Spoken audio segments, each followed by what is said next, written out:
વડાપ્રધાન નરેન્દ્ર મોદીની અપીલ બાદ બોટાદ એસપી ધર્મેન્દ્ર શર્માની પહેલ પણ દેખાઈ છે। જિલ્લામાં પેટ્રોલ ડીઝલના અનઅધિકૃત ઉપયોગ ઘટાડવા માટે અપીલ કરી રહ્યા છે।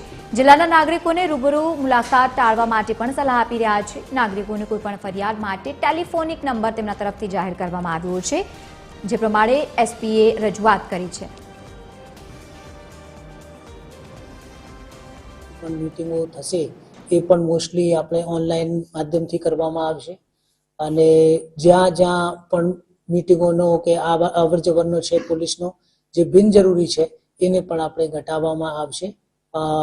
અને અરજદારો માટે પણ એવું જે અમુક અરજદારો છે આપણે ઓફિસ તરફથી આવે છે કોઈ કામ હોય તો એમાં પણ અમે એક નંબર જાહેર કર્યું છે કે એ નંબર ઉપર તમે ફોન કરીને અને અમારી સાથે વિડીયો કોલથી પણ જોડાઈ શકો છો, કેમ કે અમુક અરજદારોને રૂબરૂ સાંભળવાનું હોય છે તો એમાં અહીંયા પણ આવી શકે છે। કોઈ અનિવાર્ય સંજોગો હોય તો અમારી પાસે આવી શકે છે।